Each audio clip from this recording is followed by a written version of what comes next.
आप सामाजिक बुराइयों को अगर ख़त्म करना चाहते हैं ना और उनसे लड़ना चाहते हैं, इंसाफ़ कायम करना चाहते हैं अगर आप समाज के अंदर, तो आपको ये समझना पड़ेगा कि उसके अंदर जो बीमारियाँ हैं वो किस-किस तरह की हैं। उनमें से कई बीमारियाँ, उनमें से एक बड़ी बीमारी समाज के अंदर ये है कि जो समाज के अंदर ताकतवर तबका है ना, वो किसी एक बिरादरी को, एक कास्ट को या एक कम्युनिटी को टारगेट नहीं कर रहा। मैं कॉमन बात कर रहा हूँ कि जो पावरफुल लोग होते हैं, जिनके पास में बिज़नेस का पावर है, एजुकेशन का पावर है या इसके अलावा कोई और ताकत उनके पास में है, जो पटेल हैं, जो ज़िम्मेदार हैं, वो असल में उन्होंने कुछ अपनी बनाई हुई रस्में इस तरह से लागू कर रखी होती हैं जिसके तहत, जिसके अंडर के अंदर, जिस रूल के अकॉर्डिंग पूरी कौम को और पूरी उस कास्ट को या पूरे समाज को अपनी ज़िंदगी स्पेंड करनी होती है, बसर करनी होती है।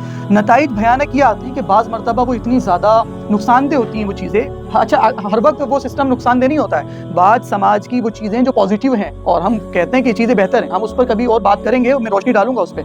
लेकिन आम तौर पर इस तरह की चीज़ें, इस तरह की रस्मों की वजह से, इस तरह की जो बनाए हुए जो कस्टम्स होते हैं, उनकी वजह से जो प्रॉब्लम क्रिएट होती है, तो ये होती है कि बच्चियों के हुकूक मार दिए जाते हैं, बच्चों के हुकूक ख़त्म हो जाते हैं और जो है बच्चों में सोचने समझने की सलाहियतें ख़त्म हो जाती हैं। पूरी बिरादरी या पूरा का पूरा सामाजिक सिस्टम जो है ना, वो एक ऐसी धारा में बहने लगता है, जो एक सोचता है वो सब सोचते हैं। अगरचे बज़ाहिर कहने में तो अच्छा लग रहा है, एक की सोच, सबकी सोच एक जैसी सोच है तो बहुत बढ़िया है। नहीं, कहने का मतलब ये है, लोग नेगेटिव वे के अंदर भी वही सोचते हैं जो उनका बड़ा सोच रहा होता है, क्योंकि उनके अंदर से सोचने समझने की सलाहियतें खत्म हो जाती है। अगर पॉजिटिव वे के अंदर ये आज़ादी हो कि जो एक सोच रहा है वो सब सोचें और वो सब सोचें, तो इससे ताकत मिलती है। और ये आज़ादी हो कि अगर पॉजिटिव वे में अगर हमारा लीडर गलत सोच रहा है, गलत फैसला ले रहा है, तो हमें उसकी मुखालिफत करने का हक है और हमें उससे इख्तिलाफ करने का हक है। तो फिर यहाँ पर ये चीज़ ठीक हो जाती है। लेकिन हमारे यहाँ बंदिशें होती हैं, आप उनके खिलाफ नहीं जा सकते, वरना आप बाहर कर दिए जाएंगे। इसी वजह से बाज़ मरतबा गलत डिसीजन इंसान को लेने पड़ते हैं।